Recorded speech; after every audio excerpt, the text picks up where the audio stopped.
कितना था कितना नहीं था, अब इस पर आते हैं हम। इसलिए कि बाज़ उलमा, उनसे हमारा भी डिस्कस हुआ, उन्होंने कहा कि आप खामखा वहाबी और देवबंदी जमात से इख्तिलाफ रखते हैं। हम कभी इनकार नहीं करते हुजूर सल्लल्लाहु तआला अलैहि वसल्लम के इल्म गैब का, लेकिन हम ये कहते हैं कि पूरा पूरा इल्म गैब उनके पास नहीं था। उन्होंने बाज़ाब्ता हमारे साथ ये डिस्कस किया, पूरा इल्म गैब नहीं था। हम हुजूर के थोड़े से इल्म गैब का इनकार नहीं करते, हाँ था रसूल को, लेकिन पूरा नहीं था हर चीज़ का। मैंने कहा इस पर क्या दलील है आपके पास? उन्होंने कहा बाज़ मकामात पर हुजूर ने कहा है मुझे मालूम नहीं। बहुत सारे ऐसे मकामात हैं वाक़या हो गया, हुजूर को उसकी खबर नहीं रही। इसका मतलब है हुजूर को पूरे इल्म गैब का पूरा इल्म गैब नहीं था, थोड़ा सा तो था, हम इसका इकरार करते हैं। मेरे अजीज़ों, जवाब सिर्फ इतना ही है कि चलो मियाँ, हम और आप बैठते हैं, हम ये लिखते हैं कि हुजूर का क्या क्या इल्म गैब था, और आप ये लिखो कि हुजूर को किस किस चीज़ का नहीं था। मुबारक हो तुम्हें, तुम हुजूर के इल्म गैब की नफी पर लिखते जाओ, और हम हुजूर के इल्म गैब के इस बात पर लिखते जाएंगे कि अल्लाह के नबी सल्लल्लाहु तआला अलैहि वसल्लम को किन किन चीज़ों की खबर थी और तुम किन किन चीज़ों की नहीं थी, इस पे लिखो। और उसके बाद मातम करो अपनी जिंदगी पर कि अल्लाह ने तुम्हें किस तरह की ये ड्यूटी लगाई कि नबी कौनैन का नक्श निकालने पर पूरी जिंदगी लगा दी। हुजूर पाक के सल्लल्लाहु तआला अलैहि वसल्लम के मर्तबे को कम करने के लिए तुम्हें ड्यूटी लग गई, तुम इस चीज पर तैयार हो गए। अजीज़ान गिरामी वक़ार, पहले ये तो मुझे बताएं कि कौन है जो ये इंसाफ करेगा, इतना था इतना नहीं था, कितना था? क्या तुम नबी के जमाने में हो? हुजूर पाक सल्लल्लाहु तआला अलैहि वसल्लम से तुमने कुछ पूछा है इस बारे में?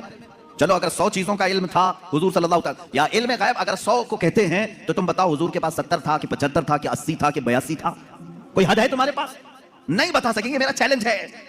वो कहते हैं बाज का था। अरे मियां, वो बाज की भी तो तहदीद कर दो, बाज का मतलब क्या है? नहीं, बाज का इल्म गैब था। आज भी वो कहते हैं हुजूर को बाज चीजों का इल्म गैब था। मैं यही कहता हूं वो बाज कितना था ये आप मुतय्यन करके बता दो। चलो 30% था, 40% था, परसेंटेज नहीं बयान कर सकेंगे। जहां उन्होंने उंगली रख दी कि इतना था, तो फिर वो इस्लाम में ज्यादती करने वाले बन जाएंगे और खारिज इस्लाम हो जाएंगे। हुजूर के इल्म को उन्होंने अगर घेर दिया इतना था, अब हमसे वो पूछते हैं चलो ठीक है हम नहीं बताते कितना परसेंट था, आप ही बताओ कितना था। हम कहते हैं अल्लाह के बाद अगर कोई इल्म है तो रसूल पाक के बाद, तो अल्लाह का नापो, उसके बाद पता चल जाएगा। अल्लाह रब्बुल इज्जत का जो इल्म है, उसके बाद अल्लाह ने अगर किसी को इल्म अता किया है तो अपने रसूल को अता किया। ये हमारा अकीदा है। अब हमें मालूम नहीं अल्लाह का इल्म कितना है, अब हमको वो असल मालूम नहीं, तो फिर जिसको अता किया उसका क्या हम हिसाब कर सकेंगे? अब एक एग्जाम्पल मैं आपको बता दूं, सैयदना खिज़र अलैहिस्सलाम, जिनको खदिर कहा गया है, मूसा अलैहिस्सलाम और हज़रत खदिर का जो वाक़या है सूरह कहफ में है, उन्होंने खुद कहा है कि मुझे बाज़ चीज़ों की हिकमत दी गई। हज़रत मूसा अलैहिस्सलाम हज़रत खिज़र से मिलने के लिए गए थे, मालूम होगा आपको वाक़या। मूसा अलैहिस्सलाम अपने ज़माने के जलीलुल क़द्र पैगंबर है। आपने अल्लाह की बारगाह में दुआ की कि अल्लाह जो इल्म और हिकमत से भरा हुआ तेरा बंदा है, मुझे उससे मुलाकात करा। अल्लाह ने फरमाया एक मछली भून करके ले चलो, समंदर के किनारे किनारे चलते रहो, जहां ये मछली जिंदा होकर समंदर में चली जाए वहां मेरे उस बंदे से तेरी मुलाकात होगी। कुरान पाक में ये मौजूद है सूरह कहफ में। मूसा अलैहिस्सलाम अपने गुलाम के साथ लेकर चलते रहे, एक जगह आराम करने के लिए आप रुके, सो गए, मछली वहीं जिंदा हुई, भुनी हुई मछली, तली हुई मछली जिंदा हुई और समंदर में कूद गई। गुलाम ने खबर नहीं किया, उठाया नहीं। मूसा अलैहिस्सलाम आराम फरमा रहे थे, फिर जब बेदार हुए तो गुलाम भूल गए, आगे चल पड़े। मूसा अलैहिस्सलाम को भूख की शिद्दत हुई तो आपने कहा लाओ वो मछली खा लेते हैं, अब लंबा सफर नहीं होगा। तब गुलाम ने कहा वो मछली वहीं उछल कर चली गई थी जहां आप आराम कर रहे थे। वाक़या तवील है। वापस मूसा अलैहिस्सलाम वहां आए तो देखा एक सफेद पोश बुजुर्ग थे, उन्होंने आपका नाम लेकर के आपको सलाम की, मुलाकात हुई। हजरत मूसा अलैहिस्सलाम ने उनसे कहा कि मैं आपके साथ कुछ दिन रहना चाहता हूँ। उन्होंने कहा तुम मेरे साथ नहीं सब्र कर सकोगे। मूसा अलैहिस्सलाम ने कहा रहूंगा। उन्होंने एक शर्त रखी, मैं जो भी काम करूं उस पर पूछना मत कि ऐसा क्यों किया। मूसा अलैहिस्सलाम इस पर पाबंदी के साथ चलते रहे। 3 वाक़यात कुरान में बयान किए गए। कश्ती पर बैठे और वो कश्ती वाला फ्री में बिठाया दोनों को, मूसा अलैहिस्सलाम और हजरत खिज़र को। आप हजरत खिज़र उसकी कश्ती को फाड़ने लगे। मूसा अलैहिस्सलाम ने कहा कि ये फ्री में बिठाया है, उसकी कश्ती को आप फाड़ रहे हैं। उन्होंने जलाल का इज़हार किया, कहा मैंने कहा था आप मेरे किसी काम पर ना सवाल करें। आपने कहा आइंदा नहीं किया जाएगा। कश्ती से उतरे, एक मकाम पर गए, एक गाँव में कुछ बच्चे खेल रहे थे, उसमें खूबसूरत बच्चा था, उसको पकड़ करके उन्होंने मार दिया हजरत खिज़र ने। मूसा अलैहिस्सलाम ने फिर पूछा क्या आपको यही बच्चा मिला था, इसको आपने मार दिया? उन्होंने फिर कहा, आपने फिर पूछा। उन्होंने कहा मूसा अलैहिस्सलाम ने आखिरी एक मौका और, एक गांव पहुंचे, गांव वालों से कहा हमको मेहमान बना लो।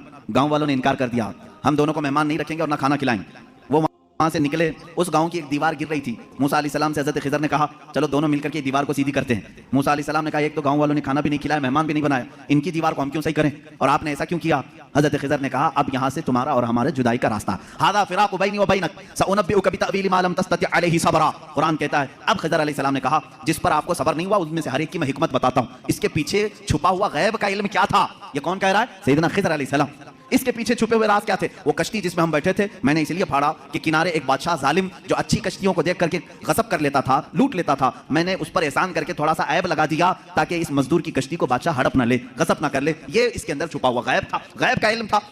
मूसा अलैहिस्सलाम को दूसरे वाक़े की खबर उन्होंने दी। वो बच्चे के मुतालिक मुझे अल्लाह की तरफ से ये इल्म था कि वो बड़ा होकर के अपने माँ बाप को भी मारेगा और कातिल बल्कि वो काफिर बना डालेगा, इसलिए मैंने उसको मार दिया ताकि इसके वालिदैन महफूज रहें, ईमान की हालत में रहे। तीसरे, उस दीवार को हमने जो सही किया वो दर हकीकत 2 यतीमों की थी, उनके बाप ने उस दीवार के पीछे खजाना दफन किया है, अगर ये गिर जाती तो गाँव वाले हड़प ले जाते, मैंने उन यतीमों की हिफाजत के लिए दीवार को सही किया।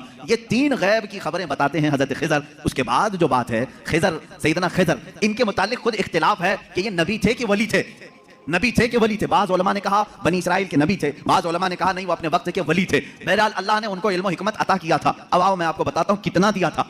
अब यही बात चल रही है ना, कितना दिया था, इतना कि उतना। हजरत मूसा अलैहिस्सलाम ने हजरत खज़र से पूछा कि आपको कितना इल्म गैब मिला? वो समंदर के सफर पर थे, समंदर को तो जानते हैं आप, इसका किनारा कौन देखा है, इधर शुरू हुआ कि उधर खत्म हुआ, मालूम ही नहीं पड़ता। समंदर तो वहां तक दिखता है जहां तक आसमान लगा हुआ दिखता है। समंदरों को आपने देखा होगा तो मालूम है, हमने सफर भी किया है, कोई किनारा समंदर का दिखता नहीं जल्दी। हजरत खिज़र उस वक्त कश्ती में बैठे हुए हैं मूसा अलैहिस्सलाम के साथ, एक चिड़िया उड़ती हुई आई, बैठी, उसने चोंच मारा और समंदर से कतरा पानी पी और उड़कर चली गई। हजरत खिज़र कहते हैं इल्म इलाही की मिसाल समंदर की तरह है और चिड़िया ने जितना कतरा पानी उसमें से पिया उतना भी मुझे नहीं मिला है। ये कौन कह रहा है? सैयदना खिज़र, बनी इसराइल के नबी, जिनके गैब की खबरें मूसा अलैहिस्सलाम को बताई गई, उतना इल्म था उनके पास जो चिड़िया समंदर के कतरे में, समंदर में से जितना पी ले। मेरे अजीजों, अब यहां से कितना और इतना का अंदाजा वही कर सकेगा जो इल्म इलाही को नापा होगा। अल्लाह का इल्म कितना है। अब यहां रसूल करीम सल्लल्लाहु तआला अलैहि वसल्लम के दरबार में आते हैं, अगर आप सवाल करते हैं कितना था कितना नहीं था, तो ये मसला हम डायरेक्ट अल्लाह से क्यों ना पूछ लें? ऐ मौला, अता करने वाला तू है, लेने वाला तेरा रसूल है, तू ही बता दे कितना इल्म था। कुरान के पाक की आयत आप 4 पारे में पढ़ें, 5वें पारे में पढ़ें, अल्लाह रब्बुल इज्जत फरमाता है वअल्लमका मा लम तकुन तअलम व कान फज़लुल्लाहि अलैका अज़ीमा। ऐ रसूल, हमने आपको इल्म गैब कितना दिया, कितना दिया? फरमाता है मेरा मौला, ऐ रसूल, हर उस चीज का इल्म दिया जो आप पहले नहीं जानते थे। अब क्या क्या नहीं जानते थे तुम तय करो, फिर मैं बताता हूं। हर उस चीज का इल्म अल्लाह ने उन्हें दिया है। तुम अगर कहते हो रसूल ये नहीं जानते थे, तो मौला तो कह रहा है जो रसूल नहीं जानते थे मैंने दे दिया है। तुम अगर कहोगे हुजूर बचपन की खबरें नहीं जानते थे, मैं कहूंगा अल्लाह वो भी दिया है। तुम अगर कहते हो पहले की खबर नहीं जानते थे, मैं कहूंगा अल्लाह कह रहा है वो नहीं जानते थे वो भी दिया है। तुम कहते हो क़यामत के बारे में रसूल नहीं जानते थे, अच्छा है तुम जितने नहीं जानते थे वाले वर्ड्स लाओगे, कुरान की आयत के नीचे अल्लाह ने वही फरमाया वअल्लमका मा लम तकुन तअलम। ऐ रसूल, जो जो नहीं जानते थे सब मैंने दे दिया है, जो जो नहीं जानते थे। तुम जो भी कहोगे ये नहीं जानते थे, साफ कहो हाँ ठीक है नहीं जानते थे, लेकिन अल्लाह कह रहा है रसूल जो नहीं जानते थे वो दे दिया है। अब तेरा लफड़ा किस बात पर है, तेरा झगड़ा किस बात पर है? अल्लाह खुद कह रहा है जो नहीं जानते थे वो मैंने दे दिया। अब इस आयत ने पूरा फैसला कर दिया है। अब यहां पर आए, डिस्कस होता है तो बाज लोग कहते हैं कुरान की आयत है, कुरान कह रहा है वइंदहु मफातिहुल गैब ला यअलमुहा इल्ला हु, अल्लाह के पास गैब के खजानों की चाबियां हैं, कोई दूसरा नहीं जानता। एक आयत है। दूसरी आयत जो ये पढ़ करके हमें सुनाते भी हैं सलफी और कहते हैं तुम रसूल को इल्म गैब कहते हो, कुरान कह रहा है कुल ला अक़ूलु लकुम इंदी खज़ाइनुल्लाहि वला अअलमुल गैब, ऐ रसूल आप फरमा दे मेरे पास अल्लाह के खजाने नहीं और मैं गैब नहीं जानता। ये आयत में साफ है और मैं चुरा करके नहीं जाऊंगा, साफ पढ़ करके जाता हूं। जो इनके एतराज़ात हैं, कहते हैं कि रसूल को अल्लाह ने खुद कह दिया ऐ रसूल आप कह दे मैं गैब नहीं जानता। रसूल ने कहा उम्मत से 2 चीजें ये बताते हैं, इंदहु मफातिहुल गैब ला यअलमुहा इल्ला हु, अल्लाह के पास है गैब के खजाने की कुंजियां चाबियां, कोई दूसरा नहीं जानता। 2 आयतें, एक तीसरी आयत और भी पढ़ते हैं और ये कहते हैं इन्नल्लाह इंदहु इल्मुस साअति व युनज़्ज़िलुल गैथ व यअलमु मा फिल अरहाम व मा तदरी नफ्सुम माज़ा तक्सिबु गदा व मा तदरी नफ्सुम बिअय्यि अर्दिन तमूत। बेशक अल्लाह के पास 5 चीजों का इल्म है, उसको कोई दूसरा नहीं जानता। कयामत कब आएगी, बारिश कब आएगी, माँ के पेट में क्या है, यअलमु मा फिल अरहाम व मा तदरी, और कोई आदमी ये नहीं जानता कि कल क्या होगा। 5वीं चीज है कोई ये नहीं जानता कि किस जमीन में मरेगा। 21वें पारे की आयत है, अल्लाह फरमा रहे 5 चीजों का इल्म अल्लाह ही के पास है। मेरे अजीजों, ये सवालात के बौछार हैं जो एक सीधे साधे भोले भाले सुन्नी मुसलमान के सर पर लाद दिए जाते हैं और उसे बोझल करके कहा जाता है। कुरान जब ये कह रहा है रसूल को कि आप कह दें कि मैं गैब नहीं जानता, और अल्लाह कह रहा है कि गैब के खजाने की चाबियां उसी के पास है किसी के पास नहीं, तो जवाब देना मुश्किल होता है। बाज़ बंदों को कहते हैं हाँ सही बात है, हमारे मौलवी हजरात ने कुछ और बताया था, यहाँ बातें मैं आज आपको खुल करके इन तमाम चीज़ों की वजाहत करूंगा। एक बात मैं तकरीबन यहाँ पर 100 किताबों से साबित कर सकता हूँ, मुसन्निफीन, शारिहीन हदीस, सीरत निगार, मुहद्दिसीन, मुफस्सिरीन कुरान, इनकी पूरी जमातों के तकरीबन 100 अइम्मा इकराम की किताबों से हम साबित कर सकते हैं। इन सारी आयतों में अल्लाह ने जो फरमाया है कि किसी के पास नहीं, इसका मतलब क्या है, गैब के खजानों की चाबियां किसी के पास नहीं। मेरे अजीज उससे कहो हम भी यही मानते, अल्लाह के सिवा किसी के पास नहीं। पहली आयत पर मैं बात कर रहा हूं, हमारा भी अकीदा यह है गैब के खजानों की चाबियां सिर्फ अल्लाह के पास। लेकिन उसी आयत में यह कहीं दिखा दो कि उस खुदा ने यह भी कहा हो कि मैं किसी को देता भी नहीं। इस आयत में मुझे ये दिखा दो। ये तो मैं भी मानता हूं कि अल्लाह ने फरमाया गैब के खजानों की चाबियां सिर्फ उसी के पास है, मालिक वही है, लेकिन क्या उसने इस आयत में ये भी कहा कि मैं ये किसी को देता ही नहीं? ये मुझे बता दो। कहीं कहा अल्लाह ने मैं किसी को देता ही नहीं? लेकिन मैं तुम्हें बताता हूं अल्लाह दूसरी जगह फरमा रहा है, वमा कान अल्लाहु लियुतलिअकुम अलल गैब वलाकिन्नल्लाह यजतबी मिन रुसुलिही मन यशा।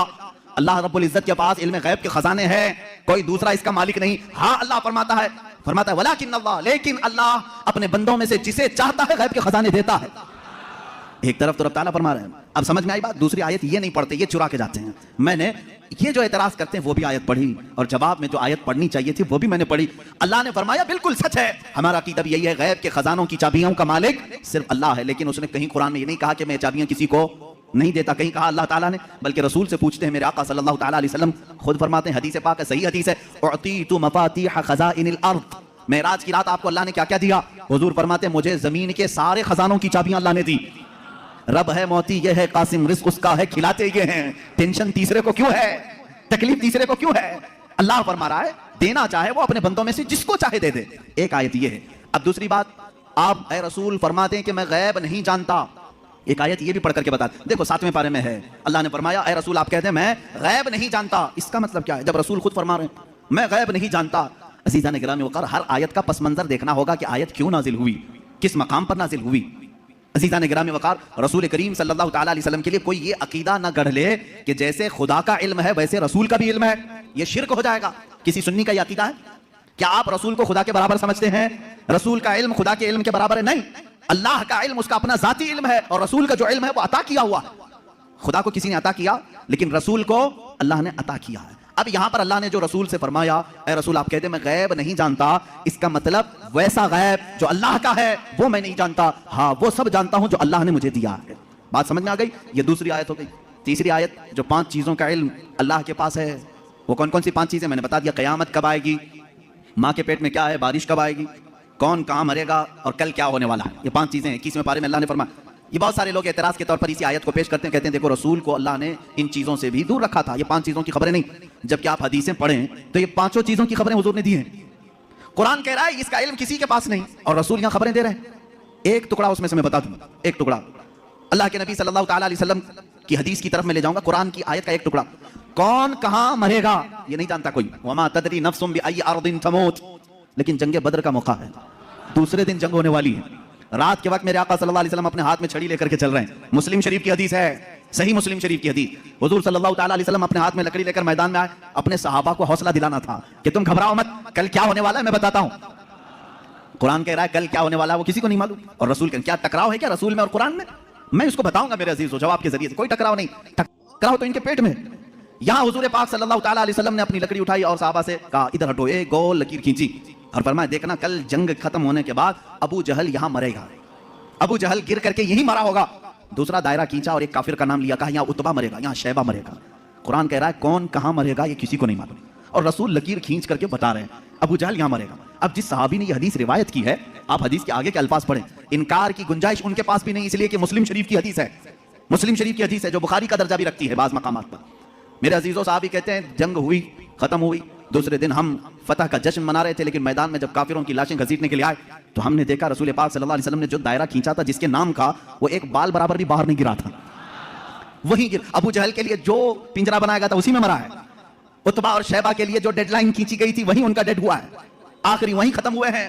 मेरे अजीजों, कुरान कह रहा है कल क्या होने वाला है ये किसी को नहीं मालूम, रसूल ने एक दिन पहले जंग कल कैसे होने वाली वो बता दिया। दूसरी चीज कुरान कह रहा है कौन कहां मरेगा ये नहीं मालूम, रसूल तो जमीन खींच करके बता रहे हैं। 2 चीजें तो यहां हो गई, माँ के पेट में क्या है ये भी कोई नहीं जानता। तुम रसूल की बात आते हो तो यहां कहते हो देखो कुरान कह रहा है माँ के पेट में क्या है वो नहीं जानता। तुम तो डॉक्टरों के बारे में भी इतना इल्म रखते हो कि सोनोग्राफी से बता देते हैं लड़का है कि लड़की है। आज के जदीद इल्म में इसका तो इनकार नहीं है। अब ये कुरान की आयत जिस चीज को मना कर रही है कोई नहीं जानता, इसका मतलब क्या है? इसका मतलब क्या है? अब बारिश का मसला है, बारिश कब होगी ये किसी को नहीं मालूम, बारिश कब होगी ये किसी को नहीं मालूम। लेकिन बारगाह मुस्तफ़ा सल्लल्लाहु अलैहि वसल्लम में एक साहबी हाजिर हुए, कहा कि आका कहत पड़ गया है, बकरियां सूख रही हैं, जानवर मरने के करीब में, बारिश नहीं है, कब आएगी? ये किससे पूछने आए साहबी? रसूल पाक से। जबकि कुरान कह रहा बारिश कब आएगी ये किसी को नहीं मालूम। मालूम होना ना होना अलग बात है, रसूल पाक ने कहा अभी नाजिल कर दें। हुजूर पाक सल्लल्लाहु अलैहि वसल्लम को अल्लाह ने इतना इख्तियार अता किया कि आपने हाथ उठाया और कहा ए मौला हमारे कहत साली को दूर कर दे, बारिश बरसा। वो साहब भी कहते हैं हमारे हाथ नीचे भी नहीं हुए थे कि बारिश शुरू हो गई, और इतनी हुई 8 दिन तक होती रही। दोबारा वो आए, वही साहब, उन्होंने कहा आका अब पानी भर गया है और घरों में आ रहा है, आप इतना कह दें कि अब बारिश मदीने में नहीं दूर बरसे। हुजूर ने फिर हाथ उठाया और कहा अल्लाहुम्मा हवालैना ला अलैना, ऐ अल्लाह हमारे इर्द गिर्द बरसा, अब हमारे लिए काफी है। वो साहब भी कहते हैं मदीने के ऊपर से बादल छट गया, यहाँ सूखा रहा, आसपास बारिश बरसती रही। तुम तो इनकार कर रहे हो कि रसूल को कब बारिश आएगी ये नहीं मालूम, हदीस तो बता रही है रसूल जब चाहे आ जाए, जब चाहे आ जाए। अब आयत का क्या मतलब है? आयत में जो इनकार है और हदीस में भी है, हुजूर ने फरमाया 5 चीजों का इल्म किसी को नहीं। यहां यही जवाब मैं दूंगा, ऐ मेरे अजीज, अल्लाह ने ये सच फरमाया कि ये 5 चीजों का इल्म अल्लाह ही के पास है, लेकिन पूरी आयत में अल्लाह ने ये कहीं नहीं फरमाया ये मैं किसी को दूंगा भी नहीं।